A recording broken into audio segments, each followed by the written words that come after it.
নির্বাচিত সরকার আছে। বিগত 1.5 বছর ধরে যে ইন্টারিম সরকার ছিল, সেই ইন্টারিম সরকারের সময় আমরা যতগুলো সমস্যার মধ্যে গিয়েছি, প্রত্যেকবার আমাদেরকে বলা হতো যে নির্বাচিত সরকার আসলে এই সকল সমস্যা আর সমস্যা থাকবে না, সকল সমস্যার সমাধান আমরা পেয়ে যাবো। কিন্তু আমরা কি দেখতে পেয়েছি, নির্বাচিত সরকার আসার পর থেকে গত 12-13 দিনে যতগুলো খুন, ধর্ষণ এবং যত সহিংসতা হয়েছে তার ব্যাপারে এখন পর্যন্ত নির্বাচিত সরকার একটা টুর শব্দ পর্যন্ত করেনি। আমাদের যে স্বরাষ্ট্রমন্ত্রী, আমাদের যে প্রধানমন্ত্রী, তারা আমাদেরকে ডিফাইন করে দেয় কোনটাকে মব বলা হবে এবং কোনটাকে আন্দোলন বলা হবে। দেখেন অবস্থা, আমরা যে একটা আন্দোলন করতে যাবো সেটাকে তারা মব বলে থামিয়ে দিবে। মানুষের যে গণতান্ত্রিক যে অধিকার, আন্দোলন করার অধিকার, বিচার পাওয়ার অধিকার, সেটাকে তারা মব বলে থামিয়ে দিতে চায়। আপনারা দেখেন গত 3-4 দিনে যতগুলো ধর্ষণ হয়েছে সবগুলোর ক্ষেত্রে কিন্তু একটা নির্দিষ্ট দলের, আরো স্পেসিফিক ভাবে বললে সরকারি দল বিএনপির সংশ্লিষ্টতা পাওয়া গিয়েছে।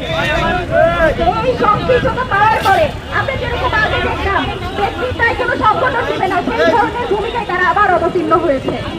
আপনারা দেখেন এই যে একটা দল তাদের সকল দায় ব্যক্তির উপর দিয়ে নিজস্ব যে দায় সেটা যে সরিয়ে দিচ্ছে, এই যে সে ধর্ষণ করে সেই ক্ষমতা, সেই অনাসি পেয়েছে তার দল সরকারে আছে বলে এটাকে তারা অস্বীকার করে নিজেদের দায় যদি ছেড়ে ফেলতে চায়, তাহলে কিন্তু আমরা সেটা মেনে নিব না।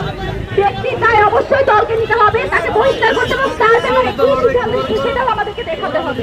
যদি তারা এটা না পারে তাহলে তারা বলুক জনগণ আন্দোলন সংগ্রামের মাধ্যমে তাদের যে ন্যায্য অধিকার, তাদের যে বিচার পাওয়ার অধিকার সেটা তারা আদায় করে, সেটাও তারা করতে দিবে না। মব বলে নাকি মব বলে আন্দোলন, যত ধরনের আন্দোলন সংগ্রাম সবগুলোকে তারা মব আখ্যা দিবে, কিন্তু নিজেরা যখন করবে সেটা হয়ে যায় বিক্ষোভ। এই যে শব্দের ফ্রেমিং গুলো করে তারা মানুষের যে ন্যায্য অধিকার, মানুষের যে বিচার পাওয়ার অধিকার সেটাকে যদি তারা প্রতিহত করছে, তাদেরকে বলতে চাই আপনারা বিগত কয়েকদিন আরো একটা জিনিস দেখতে পেয়েছেন, যত ছোটখাটো ঘটনা সবকিছুর মধ্যে বিচার পাওয়ার জন্য, যে কোনো সমস্যার সমাধানের জন্য প্রধানমন্ত্রীর হস্তক্ষেপের দরকার করে। আমরা এই কালচার দেখলাম বিগত সময়ে, পৃথিবীতে যত যাই হয়ে যাক, যখন প্রধানমন্ত্রী হস্তক্ষেপ করে তখন শুধুমাত্র সেই সমস্যার সমাধান পাওয়া যেত। হাসিনাকে হাসিনা বানিয়েছে কিন্তু এই কালচার। আমরা বাংলাদেশ আর একটা কোনো হাসিনা দেখতে চাই না, তারেক রহমানকে আমরা হাসিনা হয়ে উঠতে দেখতে চাই না। এই ব্যাপারে তারেক রহমান কি সিদ্ধান্ত নিয়েছেন সেটা আমরা জানতে চাই, এবং এই ব্যাপারে যতগুলো ধর্ষণ হয়েছে সেই ধর্ষণের ব্যাপারে জিরো টলারেন্স এই সরকার ঘোষণা করবে বলে আমরা তাদের উপর আশ্বাস রাখতে চাই, বিশ্বাস রাখতে চাই।